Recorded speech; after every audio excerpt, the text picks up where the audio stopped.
We are the emergent blue-collar working class. Our jobs are going to get hit first. That's what's going to happen. Tariffs are going to hit us first. Not just because we are disproportionately along the border where import-exports matter a lot. That is true. That is true. But it is also manufacturing. We are the employees in manufacturing companies. We are the employees in agriculture. We are the employees in the construction space. It is us. All of those industries are the ones that are going to get hit by these tariffs that is now just coming online. Accountants aren't going to get hit by that first. Professional white-collar workers aren't going to get hit by that first. Now, AI may be hitting those groups, but AI and tariffs hitting at the same time, boy, that's a cauldron of mess, man. That is just not a pretty situation. And that's where we are entering in the fall of 2025, heading into these midterms. Hello, everybody, and welcome back to the Latino Vote podcast, coming to you from a shutdown Washington, D.C. We are still in a government shutdown, Madrid. The over and under was 4 weeks is what I put on the board last time we had this call. Now it's been 8 days. I still think we're shut down for a month. We'll see what happens. What's going on in California? How are you? I got the under, right? You got the over? I think you had the under. I had the over. Yeah. I don't think it goes a month, but we're going to see. Yeah, we're 8 days in. Are people feeling it? Can you feel it in that city? You know, it's nobody's around. It's weird. The Senate's kind of walking around doing videos. Chuck Schumer wrote out video a while ago. Ruben Gallego's on every podcast in America. I love it. But it's quiet. There's nobody really here. And the thing that in the DC press this morning, Madrid, the military and a few important things are going to stop getting their checks if something doesn't happen by this like Thursday or Friday when you're hearing this podcast. So the thing in DC right now is folks are trying to see if Trump or somebody's going to do something to make sure like the military gets paid. Yeah. And he'll try to use that to kind of wedge public opinion against the Democrats and blah, blah, blah. The Virginia race is the first Tuesday in November, right? Yes. So what are we talking about? 4 weeks? Oof, man, timing's bad for those Republicans in Old Dominion. Man, did you see, though, have you been following this Democratic AG thing where he is, they came up with some old text messages where he had talked about killing the Speaker of the House? No. Wait, what? Wind up, man. This is a good story. Hang on. Let me hang on. Andreas, this is where you put in the sound. Woohoo! Stop the presses!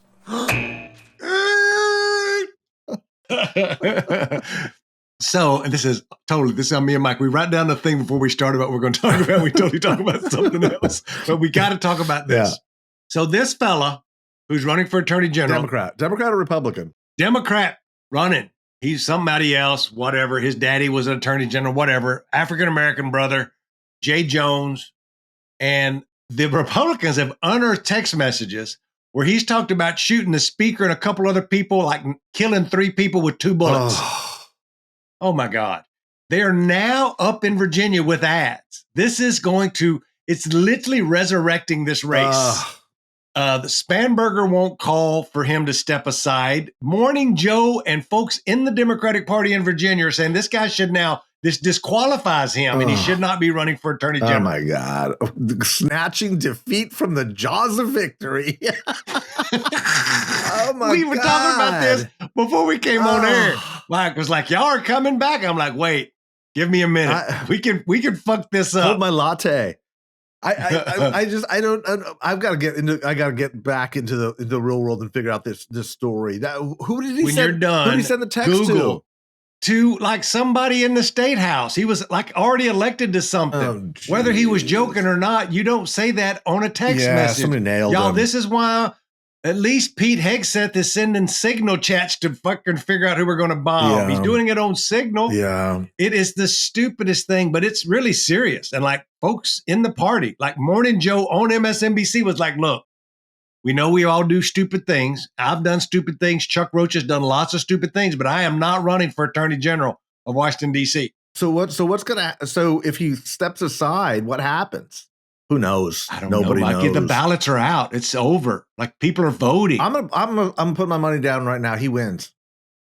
He's gonna win. Yeah, I think that it's a bigger thing on Twitter, but The Republicans now are Running spending ads, money yeah. because they didn't have anything to else. use. Yeah, you got to use what you got. Now they've got a gift from God that everything now is about this The thing. campaign gods gave them a little something to work with, and they're going to try to make it Oh, my bigger God. than it is. And okay, well, we'll see. We'll see. What's going to happen is Spanberger was going to win by 10. Yeah.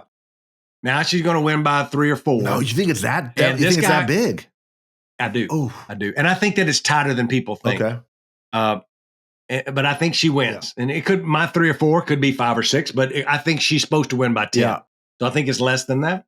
And it'll be interesting to see if he actually still wins. It's funny, on this podcast, wasn't that long ago, I was saying how we elected in Ward 8 here in D.C. a convicted somebody who was working with the FBI. But anyway, we will see. It'll be an interesting race. Shutdown politics are always really interesting.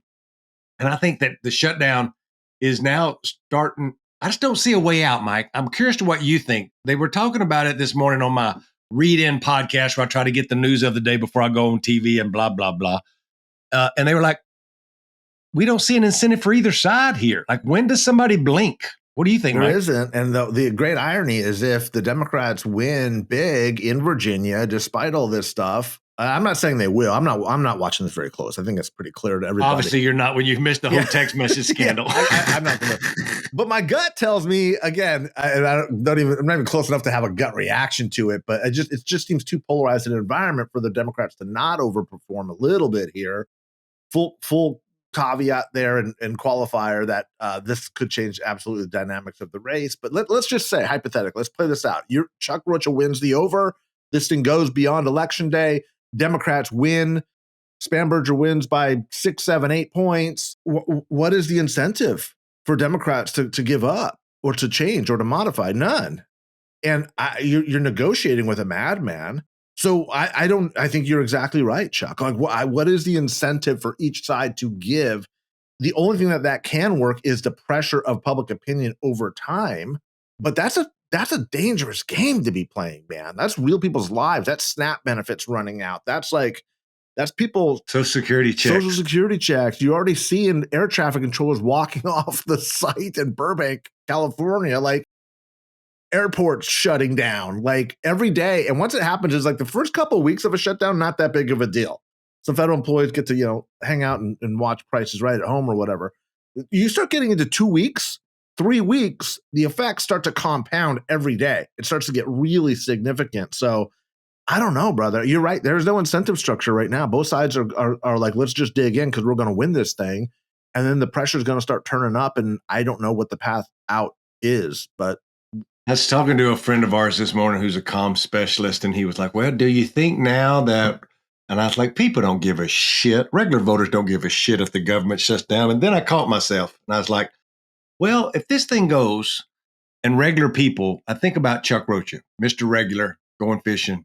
My mom is on Social Security. Stop laughing, Mike. My mom is on Social Security and she lives on it. Literally, that's the only income my mother has. She's been on Social Security for a long time because she's disabled. And I think, I'm not telling my mama's business. Lots of folks live off like $2,000 a month, something in that area. Like regular folks are figuring out how to make life work with $2,000. Yeah. I think it may be a little more, a little less. I forgot what mama gets, but lots of people live off about that. Yeah. And every year there's a conversation about like, what's her bills look like? Me and my sister figuring things out. Like, I'm not putting my mama's business out there. That's everybody's mama who's 73 years old, who is living by themselves, who my dad has passed away, and just figuring out shit right now. If my mama misses a Social Security check, we'd be all right. She lives, we moved mama like 5 blocks down the street from my sister in Florida, in Cape Coral. And my sister has a decent job and can help her, and she ain't going to go hungry or whatever. But, that becomes a pain in the ass in 3 or 4 weeks if she still hadn't she misses 2 checks and then she misses a car payment. And then that's where I think people really start paying attention to your point, Mike. It's going to start compounding. And you start looking at auto loans. Just looked at some data yesterday. The auto loan defaults are starting to hit a 25-year high. It's like looking like we're heading into 2008. The jobs numbers. And again, you've got private companies now looking at jobs numbers because nobody believes the government numbers anymore. And they're not even doing the Bureau of Labor Statistics isn't putting data out anymore, showing jobs dropping off of a cliff. Like it's right here. We're on the precipice. And this shutdown could literally just push us deep, both feet over that cliff, not just tumbling and slowly falling over the cliff, but just pushing us over. And I think things are about to get messy, Chuck. They're going to get messy. And I think that this is where, when we talk about the Latino Vote podcast, the reason Latinos are so marginal, they're so in the wind and looking for who's with them, is because they're just becoming a larger part of being affected by this the most. They're working class people. They're my mama. My mama's not Latino. My daddy was Latino, but a working class woman who grew up in the 50s and 60s, her kids, like all the things. Like Latinos will feel this because they are now a giant part of like this. The kids are maybe have a little construction company. They're doing whatever, but their mom and dad probably became citizens under Reagan, Right. Mike, and then they probably living off Social Security, right? Met with a group last night who young man said, hey, my parents became citizens under Reagan. That's why they had to jump in. I was literally giving a talk last night, and that's exactly what happened. And look, so yes, we are the emergent blue collar working class. Our jobs are going to get hit first. That's what's going to happen. Tariffs are going to hit us first. Not just because we are disproportionately along the border where import exports matter a lot. That is true. That is true. But it is also manufacturing. We are the employees in manufacturing companies. We are the employees in agriculture. We are the employees in the construction space. It is us. All of those industries are the ones that are going to get hit by these tariffs that is now just coming online. Accountants aren't going to get hit by that first. Professional white collar workers aren't going to get hit by that first. Now, AI may be hitting those groups, but AI and tariffs hitting at the same time, boy, that's a cauldron of mess, man. That is just not a pretty situation. And that's where we are entering in the fall of 2025, heading into these midterms. And so I got to think that's why I said I'm not too sure. And again, I don't know. I didn't even know the story. But when you're talking about a guy who sent a text, a Democrat sending a text about killing whoever he's saying, look, I mean, I think people just aren't going to be paying attention to that as much. I think people going like, we're in deep shit here. And yeah, that's bad, but whatever. Like they're going to look at like they looked at Trump's bad. Yeah, whatever. Like shit's bad and it's getting worse and it's this guy's fault. And it's the speaker's fault that he's joking about, Right. you know. Right. So and it's know. Virginia where they're being over-indexed hit by this. Yeah, you look at lots and lots of people. Yeah, Northern Virginia is the DC workforce. So, you know, and growing more so all the time. So I don't know. New Jersey's what's got me interested. And you had some data. Do you got any data in yet, or you can't talk about it yet? You had some people on the. I will tell you that I went back and started looking at. We're not asking support levels, but we're talking to Latinos at the door. I'm surprised that many working class Latinos in Patterson don't even know there's an election going on. It's not shocking to any of us. They're regular. They don't consume New York media. Yeah. It's a New York City media market, Mike. So it's just like, it's so expensive, as you know, and they're starting to tune in. But there's this common thread that I've noticed at the doors of they're really pissed at Donald Trump. They're pissed at that part of the party. But they're like, Democrats have been in control. What's going to change? Yeah. That's kind of like what's going to make my life better? How is this Mikey Sherrill going to make my life better? I get that this Jack Caterino, whatever his last name is just a Trumper, and we don't really like him. It seems like he's just another rich white guy. But I think that the Democrats are going to win there on default from what I'm seeing at the doors and the data at the door. But pretty close. Because they don't know that there's an election coming up. They have some idea. They've heard something in the peripheral. But they're not like super engaged because they're working two jobs. Yeah. But they're definitely not happy with the Republican Party. And some of them, and most of the ones that have said that they gave him a shot were out of frustration. It's the same thing me and you've talked about, Mike, of like, my life's not getting any better. At least this guy's going to break something. So I think stay tuned. I think Democrats, what Mike has said, actually, we both said it. We're going to overperform in New Jersey. And I worry that we're going to overperform just enough to win by 3 or 4. I think it's closer than it should be. We should win by 10. Yeah. We could win by 5, but I think it's somewhere between 2 and 5. So what's the strategy you employ, Chuck, on the ground there? Let's just say all that is right. I agree with 100% of that. Like, what do you advise the Democrats? You're getting all this feedback. Chuck Rocha walks in with all his spreadsheets and his reports into the candidate's office. He's like, look, here's what I'm finding. These people don't really know that there's a race. It's not particularly exciting. They're pissed at Trump. They're pissed. Things are getting worse. They know it. They feel it. They see it. But it's kind of like, do we go back to like our old, ex-spouse? Well, I'm not in charge of very much stuff over there, but I am in charge of writing a script for a canvasser at the door. And I talk about how the we own up to Democrats' failures in reaching out. You acknowledge it. Yeah, I do at the door because you can have a one-on-one. There, when you're looking at somebody in the face, you'll forgive them immediately. Yeah. And it's about, look, we're refocusing. The script literally says we're refocusing this on working and these families in these communities. Democrats are refocusing there. And we know if we elect Jack, whatever his name is, he's just a rubber stamp for Trump. And we did that. Mm-hmm. Mikey Sherrill served our country in our military and is going to refocus his party back where we started, which is around work in your family. And then we go into a few issues that make the difference between where they stand on Social Security or whatever the New Jersey thing is, taxes or whatever the thing is. But we start there by opening the door, because when you're having an intimate conversation, it's much different than a TV because you can actually have a conversation. Right. And they're like gold. So admitting their frustration when they say that they're undecided, say, I get that Democrats have not been here, but she's a new face and she's a veteran and she's all these things, trying to validate her with the Latinos. And so that's why I think that's the way I went at it. And I just wish we saw more media and mail that looked that same way. Interesting. But I haven't seen that. Yeah. Okay, well, I mean, look, we'll see what happens, right? I don't know if we're going to see a big split between New Jersey and Virginia. I would not be surprised, though. I would not be surprised because the dynamics on the ground are so different. You throw in this angle of this texting scandal that's going on. You obviously got the shutdown affecting Northern Virginia. Very different than what you're seeing in New Jersey. But if they are similar, you've got to say that the Democrats have some really strong fundamentals, assuming they win, which I think they will, that could really propel. If Democrats are smart enough to build off of it and not think they got it all figured out. You do. Because they don't. Oh, I see what you're saying. Yeah. Right, because they will do good enough to win in a race that they should win by 20. They should, because in 18 they won by that much. It's much tighter. And in all of the focus groups and polling that we've done in battleground states, Eckes did this specific polling that was the most fascinating. For New Jersey. No, nationwide battleground states, where they looked at marginal congressional seats. And this frustration that they like to talk about with Trump and Latinos that voted for Trump is there, but it's the least in these marginal congressional races. Interesting. And what do they attribute that to? Spending? Campaign spending? Right? Yeah. Yeah, I think so. Because in a place like New York and California, you just have these big structures that are like supposed to be Democrats. Nobody's talking to you. Let's talk about all this other shit. And you become more Republican because nobody's talking to you, or Democrats aren't fighting back there at all. And if they do, to your point, they're probably fighting back on the wrong issues, not talking about housing or tariffs. Yeah, and I hate to be the guy that's always critical of the Democrats, right? Because that kind of seems to be my role here. A win is a win. I mean, when it gets down to it, we can psychoanalyze it. Like you're saying, there's no, moral victories in baseball or football. Like if you win the damn game, you win the damn game. So you're looking for wins here, but the margin does matter. You got to pay attention to it. A 3-point victory in Virginia compared to a 12-point victory in Virginia are two very different things. And I keep going back to the 2018 election cycle, Trump's first midterms, because a lot of the dynamics are the same. This should be a 2018 year, which was a huge blue wave year.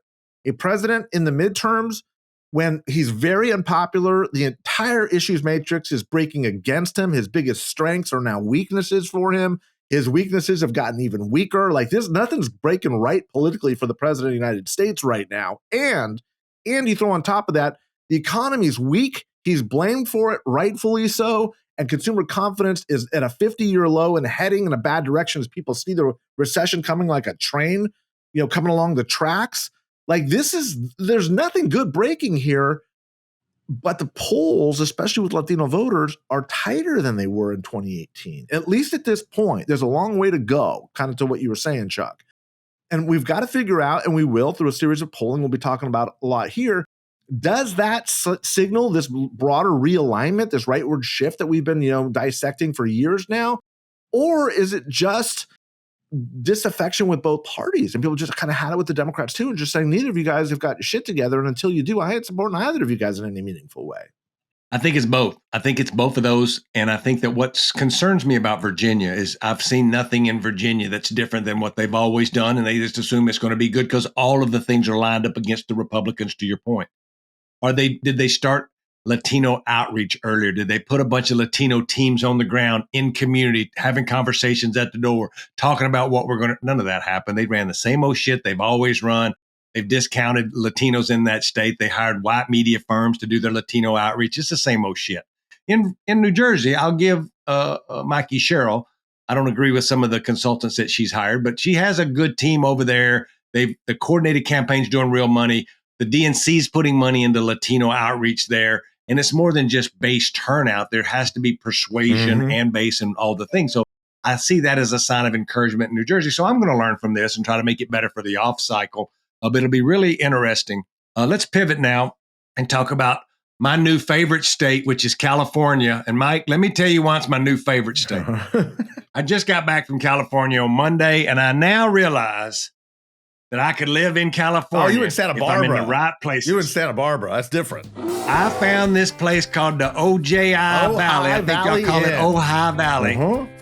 You were living in a hacienda. Shitting in high cotton, son. Wow. It's nice, over there. Oh, yeah. I see where all the white wine drinkers go. I found a bass lake. We're going to get to that. But this place, now I did some focus grouping while I was there because I did it just so I could come back to you. So I went fishing with a guy who had lived in Ojai for 50 years.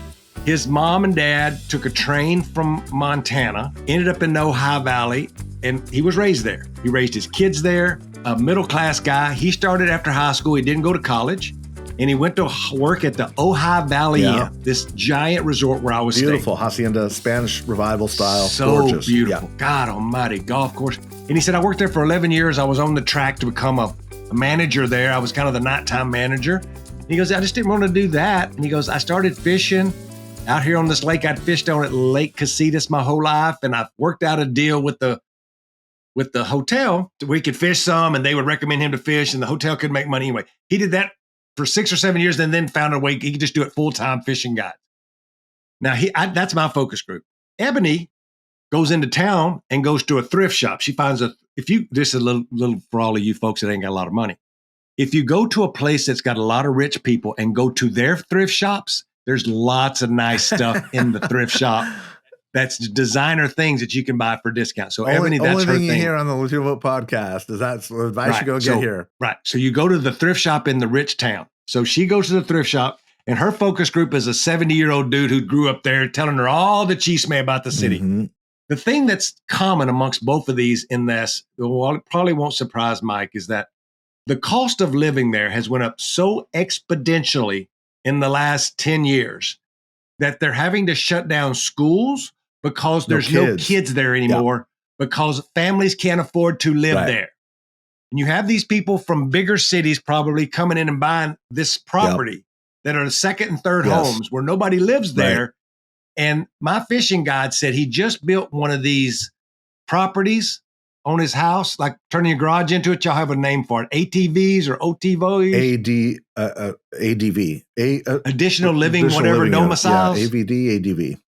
So he's got his 21-year-old boy living in the house, and he just built one of these his 23-year-old daughter one on the property because it's $5,000 a month for a little track home in Ojai, California. Right.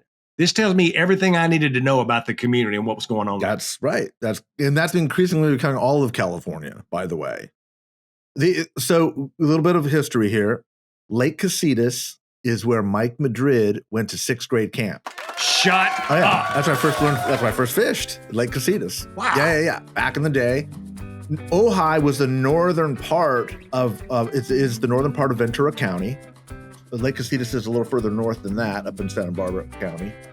But that's where my first congressional race was, too, in 1992. That was the northern part of it. And that's where I got introduced to, we would go up to Ojai when I was a kid just to drive through. We couldn't stay there, but we could go see where the rich people live. And that area, like you were saying, those kind of economic pressures is what is happening. Is you've got a lot of people, you saw them at the Ojai Valley Inn, a lot of wealthy people going and spending a good weekend at the Ojai Valley Inn, young hipsters making $1 gazillion, buying second homes up there where it used to be working class families, what little existed there are no longer there. There's like a big ghost town. It's like a weekend town now. And there are no more kids. There are very, very few families. And it's just completely changed the entire nature of this community. It's almost like a little bubble of like a weekend. It's like a little Palm Springs. Gorgeous, beautiful land. And the Ojai Valley Inn is just one of my favorite places because it's so well appointed. It's this beautiful hacienda, Spanish revival, beautiful Southern California look. But that's ground zero of where Mike Madrid cut his teeth politically. That's so funny. We went hiking up into the mountains there and those foothills. It was beautiful. Me and Ebony loved to hike, so we got a couple hikes in. Obviously, I went fishing with Mark there with the Ojai Angler. Y'all should look that up if you're going out there. Mark has been fishing on that lake. His son helps him do that. The other thing he told me about the lake that was interesting, Mike, is that he said they were in a 15-year drought up there until recently. And at one point, that lake, now this lake is 200 feet deep, and I'll get off of this and we'll move on to other California stuff, but it's a 200-foot deep lake. And over this drought in California, it dropped 25 feet, people. And it stayed like that for like 15 years, 12, 15 years. But like 4 or 5 years ago, it started filling up because the rain came back. Yeah. And now it's full. Now, in parts of where this thing had drained down, there is vegetation, Mike. Now, this is fishing class for all of you. There was trees that had grown for 15 years out there where there used to be a lake, but it just dried up. And then it just fills back up. And for all of you anglers out there, what that means is this lake in areas is 20 feet deep and the whole bottom is covered in structure, brushes, trees. And that means that the bass fishing there now is prolific. I caught some giant bass and had such a good time out there fishing at Lake Casitas in northern Ventura County. But it was really, really interesting to actually talk to people, regular folks in California, and learn a lot about it. But speaking of California, Mike, it seems like there's a race going on for governor, and there's this hot video that hit my Twitter this morning. I'd love to know what you have to say about Katie Porter and her reaction to this CBS reporter that I saw this morning. Complete meltdown. If you haven't seen it, we'll put a link to this video on this thing. Look, this is the difference between... Would you say she's the front runner? Yeah. Until now? Until now. We'll see what the impact is. I don't know if this is a Twitter social media thing or if it's affecting real people's lives, but it's enough and it's moving around so much. CNN did a hit on it last night. Like this is real. And you're seeing the poly markets are changing. What I mean by poly markets are there are professional bettors who gamble on the outcomes of races.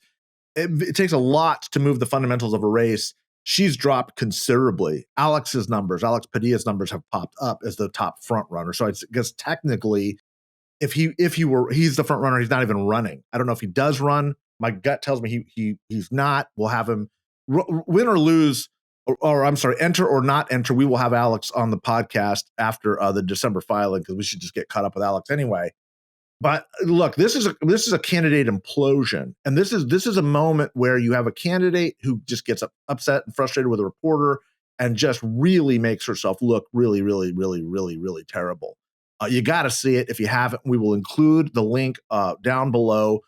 Make sure you look into the comment section and give us your thoughts on this. Give us your analysis because I want to have a discussion beyond this. When this goes up, there's going to be a lot of punditry going back and forth as to whether or not this is a social media thing or if this matters or if it doesn't. Try to set your preconceived notions about who Katie Porter is and what your feelings are about her, and just look at it as a professional and give us your sense. How do you recover from this? What do you do with your candidate? How do you change the dynamics of the race? Because Twitter has just completely been overblown with this from people on the right and the left. Some of the biggest left-wing influencers, right-wing influencers, again, CNN, everyone's going, this is just a really, really, really bad look. Katie Porter has a 65% staff turnover rate when she was in Congress. Worst kept secret from my sources, being Chuck Rocha, who are like, people have known this about Katie Porter, who've worked with her. She's not an easy person to get along with. You can hide that when you're running for Congress. You can't hide it when you're running statewide in a place like California. I mean, Chuck, what are your thoughts? What struck me is sometimes candidates get so full of themselves, and I've seen this with lots of people we've worked before, that they just don't think that they can be harmed and they can act any way they want to, right? And it's like, anyway, if you watch it, you could see it's very troubling. If you are a consultant, the people have put up all different parts of it. But at the end of the day, it's exposed who I had always heard of who she was and how she'd run her campaigns, and that she thought she was the smartest person in the room everywhere she was, and that she kind of looked down her nose on people. And I'll tell you this, Democrat or Republican, folks don't like anybody who looks down their nose at them. So much so they'd vote for Donald Trump, who said, I'll be your retribution against folks like that. Ding, ding, ding, ding, ding. Right. So that's where I think it hurts her. And I think keep an eye on Alex. I think he'll probably make a decision after we get through this Prop 50 in November, in or out. We'll know a week or two after that for sure. Yeah. I think I think that issue in California has it paralyzed. Interestingly enough about Prop 50, And Mike, unless you got up super early this morning and started reading some of the papers, it looks like from the reporting from Politico and Punchbowl News this morning that the opposition to Prop 50 has started pulling their funding out, and that they have started cutting their media buys because kind of conceding that they're going to lose. I don't know, Mike, and I forget if you're working on either side of this, but what you're hearing in the state. Well, let me say this, and I am doing the no side. It's not that they're pulling the ads. It's that all of the fundraising they were relying on Kevin McCarthy to do never materialized. Oh, shit. Yeah, he committed to raising $100 million. The last report had him raising $7 million.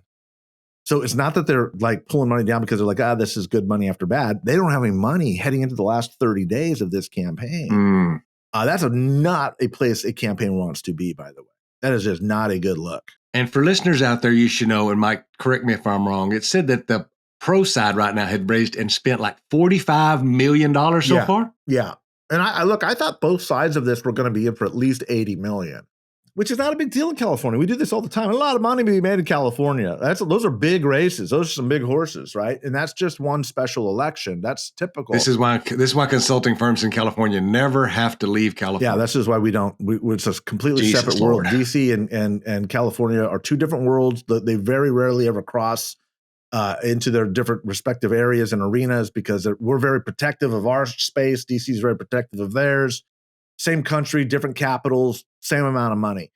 But so what's happening is, that will be one of the really big narratives coming out of this is how do you enter the last 30 days of a campaign broke? Like that's just not acceptable. And for any campaign under any auspice, it just doesn't make any sense. There's a chance for those of you listening, staying on redistricting. There's a El Paso court that is hearing the redistricting battle in Texas right now. And what you could end up with, and I'm not predicting this, I'm just saying it's a what if California passes Prop 50 and they get these maps, it'll probably be 3, 4, 5 new Democratic seats. There's a chance that and I have heard from the lawyers on this case that are representing LULAC, that there's a better than 50-50 chance that this judge throws these maps out or at least makes them wait till the next cycle to implement them because of timing. The Texas case. Ooh, in the Texas boy, can you imagine if California changes its maps and Texas gets theirs thrown out? That's what I'm getting. That was the scenario I was getting at. Boy, that is brutal. So buckle up because that could actually happen. And I talked to the lawyers yesterday and they were like, oh yeah. They go, look, we're asking for all this, but the middle ground for us is just to throw it out and do it 2 years afterwards. Yeah, unbelievable. That's very possible. That's the easy thing. He goes, we may get them to just throw the whole thing out. He goes, that's probably a 40% chance, but there's better than a 50-50 shot. They put this off until after because Texas has March primaries. It would be crazy, right? This is what we call a dummy mander right here, right? This is when you're dumb. It would be I'd call it a double dummy mander. Double dummy. If I can say the that. Double say that dummy. 3 times quick. The triple dummy like they did in Back to School.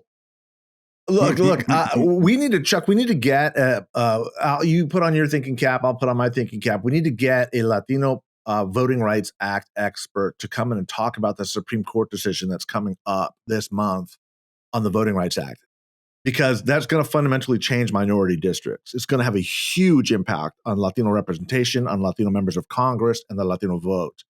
So let's put our caps. We can do that. I can find one of them. I can call these guys and figure out who that. Some of those because we ought to do that. You know, so I think we've got some good guests lined up. It won't be just Chuck and I. I know that probably breaks everybody's heart. You don't get to just listen to Chuck and I in the coming weeks. We've got some really good guests kind of lined up. Also, make sure that you're commenting in the comment section.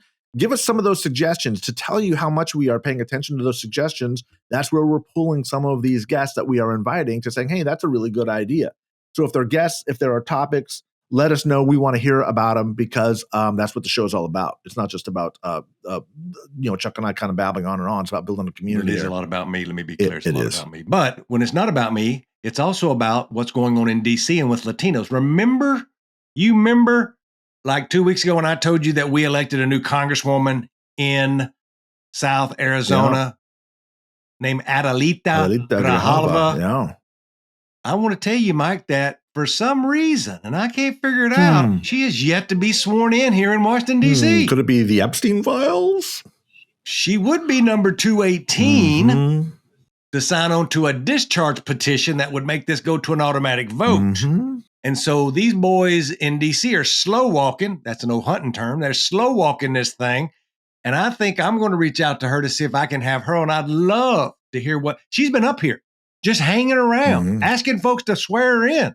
It ain't like she's back home. She's showing up on the Capitol steps with members. There's lots of Democratic members here, and she is showing up at places. Let's get her. What do you think about him not swearing in Miss Grajava? I think there's only one reason, right? It's for this reason. And if it's not, I mean, you can convene her, get her into member of Congress, duly elected. They've been vacant for a while because her father passed away. They haven't had a representative in Congress.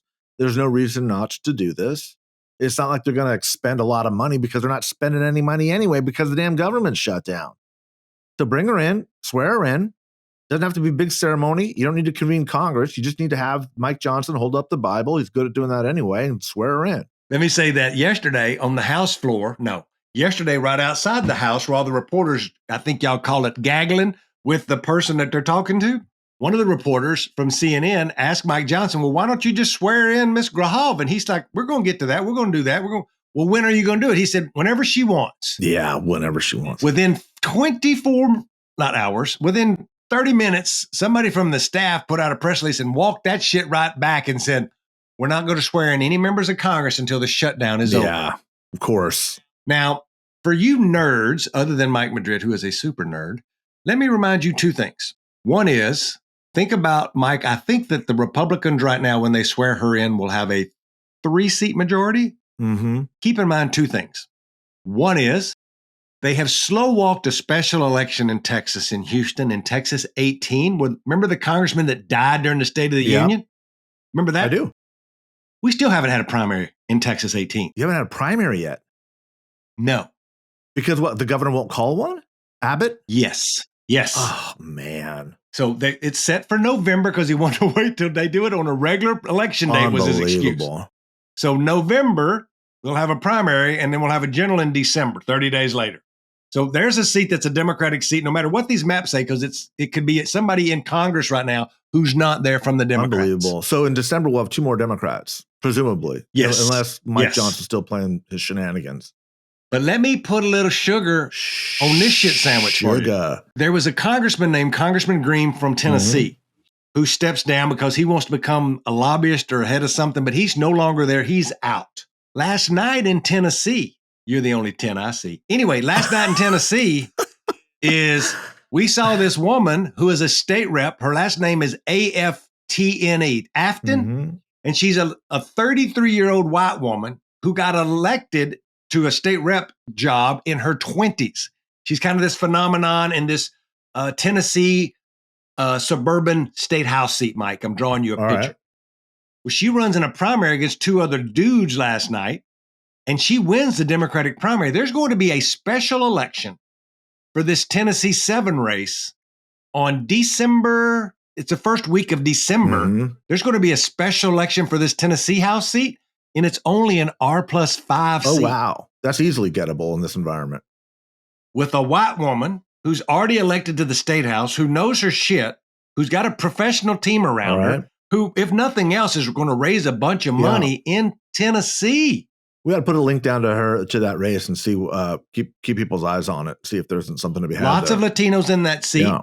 They've split up that state so much. For those of you super nerds, you'll remember that they did away with the Democratic seat in Nashville, Mike, in the last redistricting because of gerrymandering. Like I said, we all do, but the Republicans did it good there. And what they did with Nashville, which is a blue hub, hippies, country singers, all the things, they've just took a chunk of each one of them and put them in a rural district. For those of you who ain't subscribed to YouTube, you're missing me out doing some finger puppets with my hands. Nashville. And so this is just one that comes in and takes a piece of it. Latinos in there. And so it could swing. It could be a real dummy mander. There's going to be a lot of these, I think, surprises on election night that we're just going to wake up and see. And a lot of this, of course, tells us how significant the undercurrents are with voter sentiment. Like how pissed off, how motivated are Democrats? I think they absolutely are. The question becomes how much Republicans are going to be dug in to kind of defend their boy, even though everything is breaking the wrong way. And we won't know until we know. We're only a month out of this. We may have to do a couple of extra episodes of the Latino vote as we get closer because kind of the audience starts to spike significantly and there's a lot to talk about. Yeah, and I'm going to take some trips in November. But anyway, in December. So you can have all them crazy people on here to talk. Let's talk about, y'all remember this young man named David Hogg? Yeah. At the DNC. Remember how we kicked him out and he said he's going to spend some money to run against Democrats? Remember the party that, of Mike? inclusion, I remember. Yeah.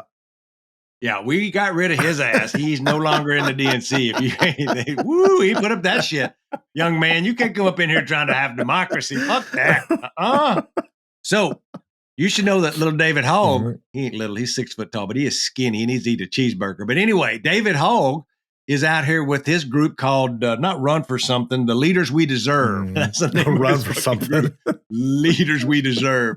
Whoo, hippie ass white boys. Anyway, he now has endorsed his first big congressional race against a sitting incumbent, Mike Madrid. Oh, he's serious. Right. And he has pledged $1 million with an M against a sitting 70-year-old, he may be in his late 60s, but Congressman Cohen from Memphis, Tennessee. For all of you listening, this is the old Harold Ford Jr. seat that before Harold Ford Jr. had it, his daddy had it, Harold Ford Sr. Yeah. It was held by Ford for like 40 years. Right.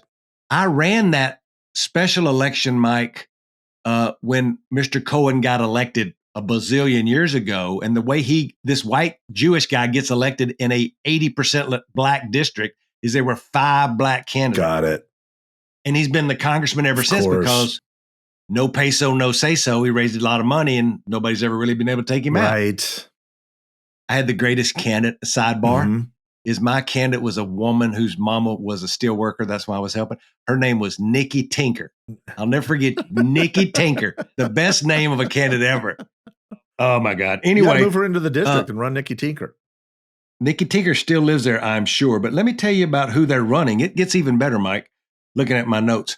Remember the black Tennessee state rep who got kicked out of the Tennessee House for raising hell? His name was Justin Pearson. Is he going to run? He's running. Ooh. Backed by David Hogg. High on the hog. It's going to be. Yeah, look.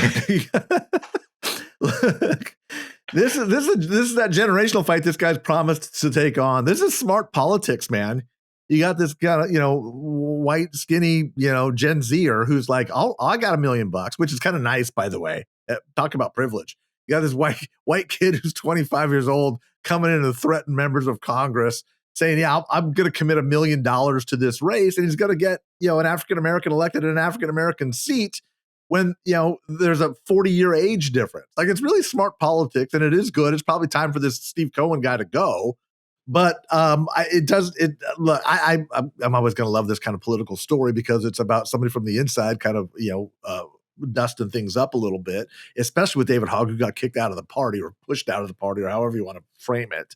What do you think it consolidates between a one-on-one race? And if so, what happens, Chuck? You've done races there. Well, if I'm an old school political consultant, and if I was Mr. Cohen, I'd go recruit me a few more African Americans to run, just so and I'd help pay their filing fees and help put them a team together. But this is old Chuck Rocha politics. If it was me, that's what I'd do. But I do appreciate what Mr. It worked once, could work again. Absolutely.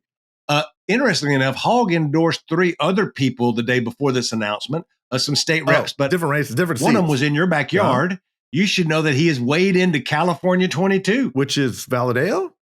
Yes. Oh, who's he with? And he has endorsed the progressive Latino Mexican candidate who we're helping some, Randy Villegas, against the woman Indian doctor Democrat who's a state senator, state rep there. Oh yeah. She's a more moderate Democrat.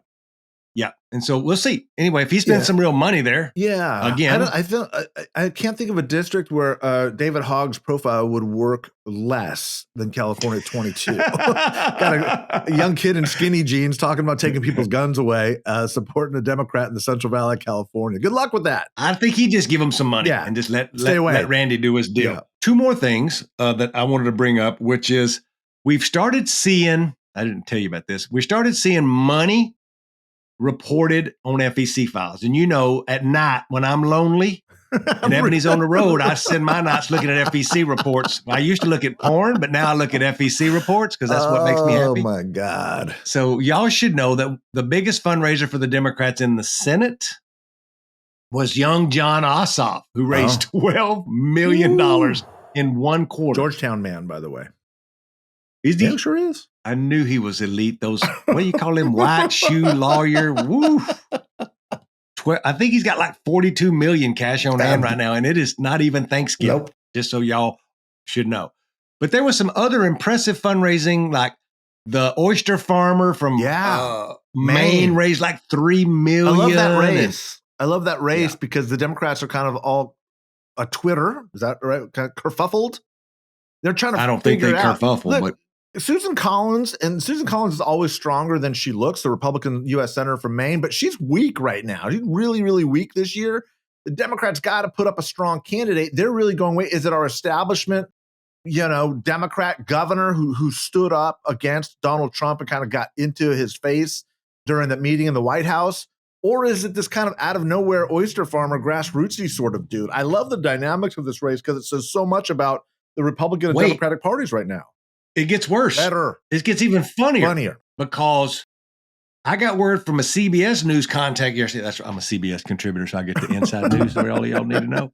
So I got word yesterday through a source. I got sources now, Mike Madrid, who said that the governor is going to announce next Monday to run for the Senate. Yeah. That's what I'm saying. In this primary, you're going to have this establishment Democratic candidate who, by the way, is a very good personal friend of Susan Collins. And she is also the same age. They're both in their 70s. Yeah, they're both. Oh, yeah. And then you've got this upstart oyster farmer, aw shucks kind of dude who's getting like Bernie Sanders AOC size rallies and $5 contributions. And he's raising millions of dollars in this kind of FU to the establishment, sort of a Mamdani, although not ideological, this generational thing that David Hogg is leaning into. These are the leaders we deserve. There you go, David Hogg. Get up there with the oyster farmer. If you haven't Googled Graham Plattner, and that's his name, do that and Google immigration question answer. It was on the Twitter yesterday or the day before. He's doing all these town halls. He's got a video team that follows him. And they put this shit on the internet of people asking him hard questions in town halls, lots of white people. And somebody's like, these gosh damn immigrants is coming in here and taking all of our jobs, all these criminals and all this bullshit. Watch his response. He is sitting there in a t-shirt, just like me and Mike, regular folks, t-shirt wearing regular folks. And he's got a McDonald's coffee cup, to-go cup that he's drinking out of. He's just like, I love this guy. And he just starts talking to this motherfucker about compassion. He goes, look, we got to look at this a different way. And what we don't ever think about is what these people have been through. And I'm not going to spoil it for you. Just watch a real moment of a politician who has not been taught how to talk about immigration, talks about immigration with some humanity, but recognizes that there's things that have to be fixed, but that we have to have some humanity around other human fucking beings who ain't breaking any laws. And so it was really cool to watch. Let's include that link here too, Andreas. That'd really be great. Wise. Yeah, it was good.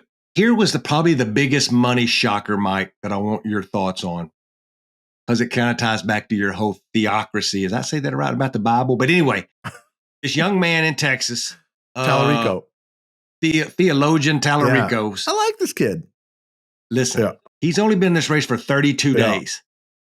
This motherfucker, and I mean motherfucker with all love, like I love this motherfucker, raised $6 million in 31 days. Something's happening.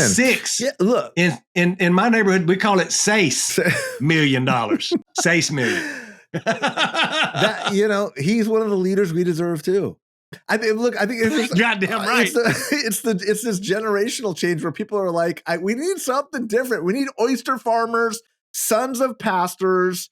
We need Nicky Tinker. We need everybody. We need everybody who's different that can come from outside. And look, I'm not saying Tallarico he's an elected official. He's a politician, but he's clearly not a politician first.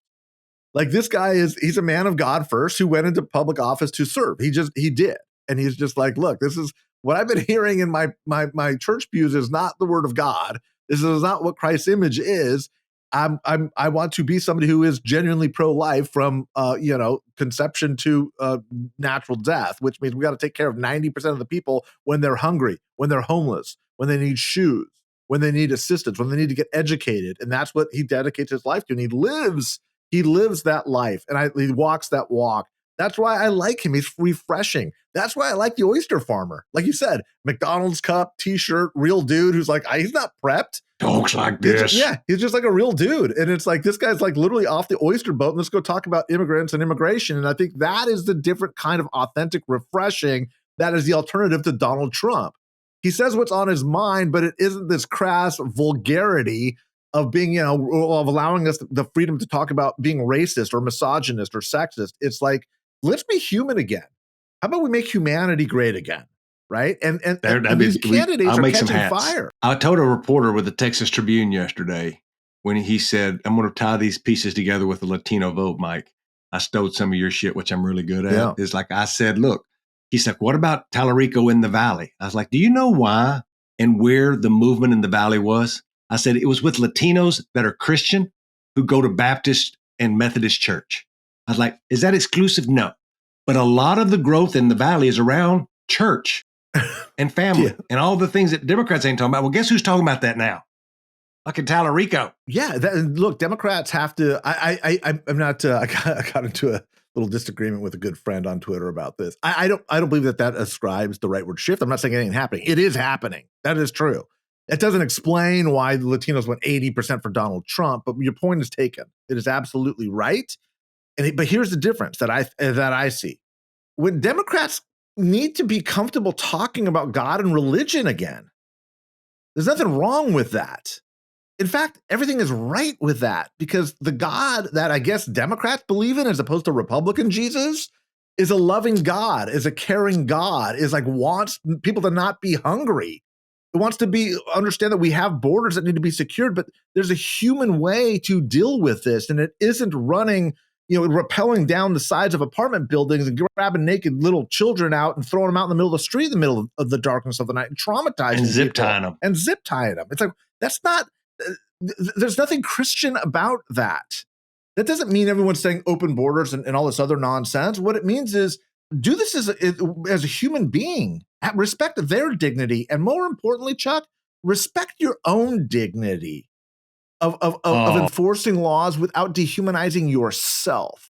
That's true. That's what's a great so point. important. And we've dehumanized ourselves in this environment because our president has dehumanized himself and has said this is the way that we should be operating. And there's this toxic, ugly, dysfunctional way of behaving. And I think that's what the authentic response that is arising is coming from. So in an effort to make myself better, motivated by folks within my family who will go unmentioned, who may or may not be reading the entire Bible right now, I have figured out how to be supportive of that and want to better myself around the Bible and the teachings of Christ. And I've been watching this show because this is what Chuck does. He don't read. He watches a TV show. So I've been watching this series on the Amazons on the streaming called The Chosen, about the life journey of Jesus, about him bringing together the disciples and all. I have been enthralled. Look at you. Now, we know Chuck Rocha likes the Viking movies and them set back in England movies when they was fighting the Vikings. Yeah. But this is kind of like that. But it's a lot of Jews, a lot of fucking folks in there getting healed. And like, I love it. And I think that it's really good. And I've been asking so many questions of my partner, like, wait, I didn't know that the Christians and the Jewish folks and this, I've been connecting so many dots. It's been astounding. I love watching the education of Chuck Rocha. It's amazing. He's like, Mike, there's this amazing epic drama about this Jewish guy in the Middle East who starts talking about religion and the People Romans. Don't like there's him. Romans and soldiers and he gets crucified. And did you know Matthew was a tax collector? Did you know Paul? Was it Matthew? Or was it Paul?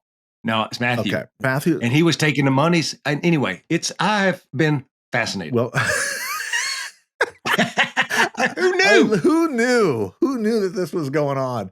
And so, to compare the story of Jesus to the Vikings as a Netflix epic drama, only here on the Latino Vote podcast with Chuck Rocha. Welcome to it.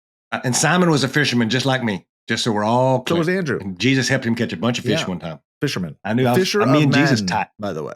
Speaking of Jesus, speaking of East Texas values, y'all should all know that it's a big, big day on the podcast because this Friday, I'm headed back to Brownsboro, Texas, to my homecoming high school football game where I'm taking Miss Ebony Payne, and we're going to have a big time in East Texas. We're going to see all my family, my daddy's sisters who are still alive, see my mama's people, hang out with the boys I went to high school with. I know Andres is going to put up some great pictures of me in high school that I sent him this morning when I was 300 pounds of twisted steel and sex appeal. And we're going to have a great time this weekend. You know what's funny is when I was in high school, I was a wrestler. And I wrestled 105-pound division. 105? That's how much my leg weighed. Yeah, that's exactly right. So I'll have to find some pictures and put up high school pictures. Not that people want to see our high school pictures, but... No, I want to see the pictures of you in that little onesie. Yeah, a singlet. We call it a singlet, not a onesie. But yes, it's a singlet. Oh, it looked like a onesie. Yeah, 4-year varsity letterman. Well, I was a lightweight back then. So yeah. Look, I think it's great. You're going to go back for your 60th anniversary high school reunion. Congratulations. No high school reunions, just a homecoming game with a bunch of MAGA crazies that love them some Donald Trump. We're going to play golf together. We're going to go eat some food together. We're going to see, I hadn't seen him in 20 years. Play golf in jean shorts and cowboy hats. There may or may not be a listserv where one of the boys was like, can I wear my Red Wing work boots on the golf course because they have good grip? And I was like, I don't think so. I really don't think so. You can in East Texas, actually. There's going to be lots of pictures taken this weekend. We'll put those up. Everybody should go home. Stay connected to your people. We're building coalition here. Good grief. Woo, we want to thank everybody for listening this week. What a great episode. We're going to all be back next week. We're going to take over and unders. If you think, in the comments, let us know, do you think the government will be open by next Wednesday when we record or not? We want to make sure everybody hears your comments. We're going to invite Ms. Grijalva to come on. Alex Padilla, some other folks. Choose your fighter. Mike, Choose your fighter. You with Mike Madrid on the under on the government shutdown, or you with Chuck Rocha on the over? Let's see where people come. 4 weeks on the over for Chuck Rocha. 4 weeks on the over. We're 8 days in. It's getting closer. Let us know. Choose your fighter. Mike Madrid on the under, Chuck Rocha on the over. And better yet, if you give us the number of days that you think it's shut down, whoever gets closest to that day, I bet I can get Mike Madrid to take you to dinner in Las Vegas, or we could at least send you like an Amazon gift card so you can watch The Chosen as well and become a better Christian like I have and learn all about. I got a really good idea. For everybody who puts in the comment section the number of days the government is shut down, whoever is closest is going to get 3 things. You're going to get a Latino Vote Podcast t-shirt. You're going to get a signed Tio Bernie book from Chuck Rocha, and you'll get a signed Latino Century book from Mike Madrid. All 3 of those. That's a great prize. We call that a prize package here on the Latino Vote Podcast. That is the prize package, the Latino prize package. So put your numbers down in the comments. Let us know. In there. Whoever gets closest, we're going to give you a shout out. We're going to get you a t-shirt. We're going to get you a couple signed books, and we're going to have a great time. We're going to say your name right here on the podcast. And I watched The Chosen, and I saw Jesus turn a bunch of water into wine at a wedding. That's how I knew me and Jesus are boys. Y'all have a good one. If you still got your mom and daddy, call them. Tell them you love them. Until next week, we're gone.